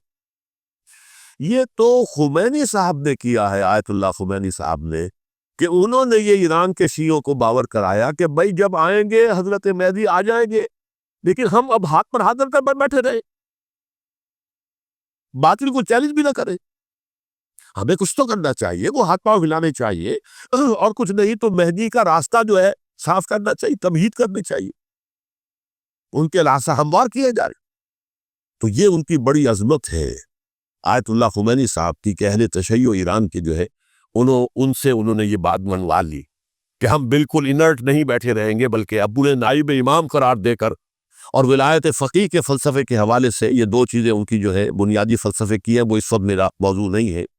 انہوں نے عوام کو ایسا کھڑا کیا ہے کہ 20,000 سے لے کر 30,000 کے درمیان انسانوں نے جانے دیے ہو. عورتوں کے جلوس نکلے, شیرخوار بچہ گود میں ہے عورت کے, اور گولی کھا رہی ہے اور مر رہی ہے, گر رہی ہے. اب سوچیے زندگی کتنی عزیز ہوتی ہے, اور شیرخوار بچے کے لیے ماں کی جو زندگی ہے اس ماں کو اپنی زندگی کتنی عزیز تر ہوگی کہ اپنے لیے نہیں تو اس بچے کے لیے مجھے جینا ہے. لیکن نہیں, گولیاں کھائیے تو گریے. یہ جذبہ انہی میں ہے. واقعہ یہ ہے کہ اہل سنت کے اندر یہ جذبہ نہ ہونے کے برابر ہے. یہ میں واشگاف الفاظ میں کہہ رہا ہوں. پورے عالم اسلام میں صرف شیعہ ایران ایسا نکلا ہے کہ جس نے بادشاہت کا خاتمہ کیا. باقی سعودی عرب میں بادشاہت بیٹھی ہوئی ہے, ڈکر بیٹھی ہوئی,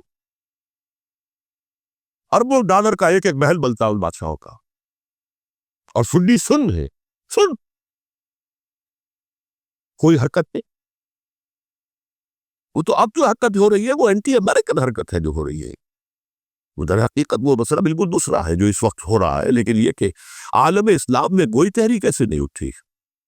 یہ اہل تشیع میں ہے جو بالکل استثنائی بات ہے کہ انہوں نے جو ہے ایک پیسہ بادشاہ جس کو کہا جاتا تھا کہ اس کا جو اسلحہ خانہ ہے وہ ایشیا میں سب سے بڑا اسلحہ خانہ ہے, جو 2500 سالہ پرانی جو ایک عظمت تھی ایران کی, اس کو دوبارہ تازہ اور زندہ کرنا چاہتا تھا. 2500 سالہ برسی اس نے منائی تھی, اس کے لیے ایک شہر آباد کیا تھا کہ خسرو یا سائرس یا ذوالقرنین قرآن مجید کی اصطلاح میں اس کی یادگار بنائی, اور وہ سوچ رہا تھا کہ وہی عظمت دوبارہ ایران کی ہوگی جو کہ خسرو کے زمانے میں تھی, جس کا قرآن مجید میں سورہ کاف کے اندر ذکر ہے. مشرقی فتوحات, مغربی فتوحات, شمالی فتوحات. وہ بادشاہ جو اس کو بھاگنا پڑا ہوا قربانی کی وجہ سے. تو یہ جو ہے واقعہ کربلا نے, اس میں کوئی شک نہیں ہے کہ ایک ایسی مشعل روشن کی ہے جس کو کہ ہر شخص کو دیکھنا چاہیے. یہ بھی انسان, جیسے کہ اقبال نے ایک شعر کہا تھا غالب کے لیے, فکر انسان پر تیری ہستی سے یہ روشن ہوا ہے, پرے برغ تخیل کی رسائی تاک ہو جا. تو فکر انسان پر حضرت حسین کی قربانی سے یہ واضح ہوا ہے کہ انسان کس حد تک جا سکتا ہے قربانی دینے کے لیے اپنے کسی مقصد کے لیے. مقصد ان کا جو تھا, میں نے اسی لیے آیت پڑھی تھی, معاذ اللہ ثم معاذ اللہ. میں ایک آخری بات جو کہہ رہا ہوں وہ نوٹ کر لیجئے. ایک خاص انتہائی نقطہ نظر کے عام کیے جانے کی وجہ سے سنیوں میں بھی ایک انتہائی رد عمل پیدا ہوا ہے. ایکسٹریم رائٹ سنی, اگر ایک طرف سے حملہ کیا گیا ہے حضرت عثمان کی نیت پر, ان کو خیانت کا الزام لگایا گیا, ان پر اقربا پروری کا الزام لگایا گیا, حضرت ابو موسیٰ اشعری پر خیانت اور غداری کا الزام لگایا گیا. یہ ساری چیزیں اگر صحابہ کرام کے اوپر بھی, امیر معاویہ پر, امیر اور عمرو بن العاص پر, تو جواب میں کچھ لوگ کھڑے ہو گئے. حضرت علی وہ اقتدار کے طالب تھے, معاذ اللہ ثم معاذ اللہ ثم معاذ. یہ اہل سنت کا موقف کیا. حضرت حسین اقتدار کے طالب تھے, ہرگز نہیں, ہرگز نہیں, ہرگز. وہی اصول جو میں نے بتایا تھا سب کے لیے لاگو رہے گا. وہ امیر معاویہ کے لیے ہے تو حضرت علی کے لیے بھی, حضرت حسین کے لیے بھی ہے. یہ نیک نیت ہے. آپ ان کی کسی رائے سے اختلاف کر سکتے ہیں لیکن ان کی نیت پر حملہ نہیں کریں گے. نیت پر حملہ کریں گے آپ کا ایمان بالرسالت جو ہے وہ مجبور ہو جاتا. یہ رسول کے ساتھ, یہ رسولیت کا تزکیہ کیا, یتلو علیہم آیاتہ ویزکیہم, اس کا سارا عمل محمد کا کیا ہوا صلی اللہ علیہ وسلم. تو صحابی کے معاملے میں یہ ہمارے ہاں ان کو اہل سنت جو ہے جو معتدل مزاج کے اکثریت ان کی, یہ تو چند لوگ ہیں ذرا قلم چلا لیتے ہیں تو ان کی بہت سی کچھ چھوٹی چھوٹی کتابیں بھی شائع ہو گئی ہیں بہت, لیکن انہیں اہل سنت نے قرار دیا ناسبی یا خارجی. جیسے خوارج نے کہا تھا حضرت علی بھی کافر ہے اور حضرت ابو معاویہ بھی کافر ہے, حضرت عمرو بن العاص بھی کافر ہے, معاذ اللہ ثم معاذ اللہ. ایسے ہی کچھ لوگ حضرت حسین پر بھی الزام لگاتے ہیں کہ اقتدار کی ہوس اور طلب کے اندر انہوں نے یہ سارا سفر کیا تھا, اور بس یہ ہے کہ وہ جو بازی تھی وہ ہار گئے، اللہ اللہ صلی اللہ، اس سے آگے کیا ہے معاملہ؟ نہیں، پاک صلی اللہ سن باز. اسی لیے میں نے آیت آج جو پڑھی تھی ایک اور جو بہت بظاہر آپ کو معلوم ہوئی ہوگی، غیر متعلق ہے میرے آج کے عنوان سے. تلک الدار الآخرۃ نجعلھا للذین لا یریدون علوا فی الارض ولا فسادا. یہ سورہ قصص کے آخری آیات میں سے. دیکھو یہ آخرت کا گھر جو ہے وہ ہم خاص کر دیں گے ان لوگوں کے لیے جو اس زمین میں اپنے اقتدار کے طالب نہیں ہوتے. زمین میں اقتدار کے طالب ہو گے فساد ہو جائے گا. تم بھی طالب، میں بھی طالب، جھگڑا ہوگا، لڑائی ہوگی، دنگا ہوگا، فساد ہوگا. تلک الدار الآخرۃ نجعلھا للذین لا یریدون علوا فی الارض ولا فسادا. جو لوگ زمین میں اپنے اقتدار کے طالب اور اس کے نتیجے میں فساد پیدا کرنے والے نہیں ہیں، ان کے لیے ہم نے آخرت کا گھر ساز کیا ہے. والعاقبۃ للمتقین، اور عاقبت جو ہے، انجام کار آخرت جو ہے وہ تو متقیوں کے لیے ہے. اسی میں آئیں گے سب صحابہ کرام، خواہ وہ حضرت علی ہے رضی اللہ تعالیٰ عنہ، اور خواہ وہ حضرت امیر معاویہ ہیں، حضرت عثمان ہے رضی اللہ تعالیٰ عنہ، خواہ حضرت حسن ہے، حضرت حسین ہے رضی اللہ تعالیٰ عنہ، خواہ عبداللہ ابن زبیر ہے، خواہ عبداللہ ابن عباس ہے، خواہ عبداللہ ابن عمر رضی اللہ تعالیٰ عنہ پڑھی. اس اصول کو سامنے رکھ کر اختلاف آپ کر سکتے ہیں کسی سے بھی، لیکن کسی کی نیت پر حملہ کریں گے تو اصل میں آپ کا ایمان بالرسالت مجروح ہو جائے گا. علی کو نبی اکرم صلی اللہ علیہ وسلم نے اپنا نائب بنا کر چھوڑا تھا جب غزوہ تبوک پہ جا رہے تھے مدینے میں. حضرت علی نے کہا کہ مجھے آپ عورتوں کے ساتھ بٹھا کے جا رہے ہیں. فرمایا تمہارا مقام میرے ساتھ وہی ہے جو موسیٰ کے ساتھ ہارون کا تھا. ہارون کو چھوڑ کر گئے تھے نا یہودیوں کے پاس جب گئے تھے تورات لینے کے لیے، تو تمہارا وہی مقام ہے میرے ساتھ. تو یہ حضرت علی رضی اللہ ان کے بارے میں میرا ان کی کیا عظمت میری نگاہ پہ. تو یہ 3 کتابیں ہیں، مجھے نہیں معلوم تیسرا یہاں ہے یا نہیں ہے، بہرحال آپ لوگوں کو ریکمینڈ کر رہا ہوں کہ ان کا مطالعہ کریں. اب یہ کہ آخری بات یہ کہ اصل ہمارے کرنے کا کام کیا ہے.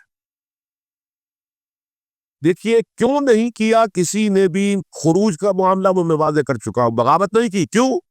ایک تو ریاست اور حکومت میں فرق نہیں تھا. ذرا کھڑا ہو اور وہ بازی کرات پائیں گے، واجب القتل ہو جائے گا، فتوے کی زد میں آ جائے. یہ معاملہ تھا. اور دوسرے یہ کہ عمارت کوری گری نہیں تھی، ایک منزل گری تھی. آج ہم کہاں کھڑے ہیں؟ پوری عمارت گری ہوئی ہے. نہ شرعی عدالتیں ہیں، نہ شرعی فیصلے ہیں، نہ احکام الہی نافذ ہے، نہ حدود اور قصاص کے معاملات ہیں. کچھ بھی نہیں. ہمارا فرض کیا ہے؟ حضرت حسین کی مدح کرتے رہیے، تعریف کرتے رہیے، صحابہ کرام کی مدح کرتے رہیے، مدح صحابہ اس کے لیے مجلس ٹائم ہو رہی. بھائی کر کیا رہے ہو؟ تھے تو آبا وہ تمہارے ہی، مگر تم کیا ہو؟ ہاتھ پر ہاتھ دھرے منتظر فردا ہو. تلک امۃ قد خلت لہا ما کسبت ولکم ما کسبتم. وہ تو ایک امت تھی جو چلی گئی، اللہ کے ہاں پہنچ گئے. جو کچھ انہوں نے کمایا وہ ان کے لیے، تمہارے لیے نہیں ہے. تمہارے لیے وہ ہوگا جو تم کماؤ. ہمارے لیے راستہ اب یہی ہے کہ خلافت راشدہ کے مکمل نظام کو اثر لو قائم کرنے کے لیے منہج انقلاب نبوی کو اختیار کرے.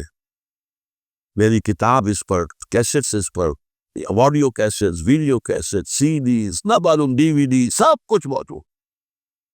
سیرت النبی پر تو میں عرض کر چکا ہوں. فلسفہ سیرت النبی سمجھنا ہے تو میری کتاب پڑھیے، ورنہ سیرت النبی آپ پڑھ لیں گے، واقعات معلوم ہو جائیں گے. فلسفہ سیرت سامنے نہیں آیا، اس کا آپ مطالعہ کریں گے میری کتاب سے. اور دوسرے یہ کہ یہ خلافت قائم کرنے کے لیے جو جد و جہد ہم کر رہے ہیں، تحریک خلافت پاکستان جس کا میں داعی ہوں ادنا سا، وہ تنظیم نہیں ہے، میں اس کا امیر نہیں، وہ تحریک ہے. جیسے تحریک پاکستان کہلاتی تھی، اس کی تنظیم تھی مسلم لیگ. پارٹی کا نام مسلم لیگ تھا، لیکن تحریک پاکستان. اس طرح تحریک خلافت پاکستان وہ ہم نے چلائی ہے تنظیم اسلامی کے تحت. یہ خلافت جب پہلی چلی تھی آج سے 84 سال قبل، نومبر 1921 میں خالد دینا ہال میں وہ مقدمہ چلا تھا، جس کے نتیجے میں بڑے بڑے جو لیڈر تھے ہمارے، مولانا محمد علی چوہر اور مولانا حسین المدنی اور مولانا ابوالکلام آزاد، ان سب کو 2 سال کے قید کی سزا سنائی گئی تھی. بغاوت، مقدمہ بغاوت، یہ خالد دینا ہال. اسی میں سن 91 یا 92 میں نے 3 دن تقریریں کی تھی، جن میں آج سے پھر میں 3 تقریریں کرنے والا ہوں. ایک آج شام کو، ایک کل شام کو رات 9 بجے، آج بھی کل بھی پرسوں اتوار کی صبح کو 10 بجے ہے کہ 11 بجے، تو ان میں آپ حضرات شرکت فرمائیں تاکہ اصل جو ہمارے کرنے کا کام ہے تاریخ کو بھی سمجھنا چاہیے، تاریخ کے عوامل کیا ہے، کیا پس پردہ عوامل کار فرمات ہے، کیا کسی شے کی اصل حقیقت ہے، وہ سمجھنا چاہیے۔ لیکن یہ ہے کہ اس اعتبار سے میں نے جب یہ لفظ استعمال کیا تھا اس مذاکرے میں لپ سروس، کہ یہ ہم صرف لپ سروس کرتے رہے، مدح کے بیان کرتے رہے، منقبت بیان کرتے رہے، حضور کی نعتیں کہتے رہے، اس سے تو بات نہیں بنے گی جب تک کہ وہ فرض منصبی شہادت علی الناس کا جو ہمارے ذمے ہے بحیثیت امت محمد صلی اللہ علیہ وسلم اس کو ادا نہ کرے۔ مجھے خوشی ہے کہ اس کی بھی تائید دونوں حضرات نے کی، ہاں یہ لپ سروس کا معاملہ ہے۔ اللہ تعالی حضرت حسین کے نقش قدم پر چلتے ہوئے، بلکہ اصل میں تو ہمارے لیے اسوہ رسول ہے محمد صلی اللہ علیہ وسلم،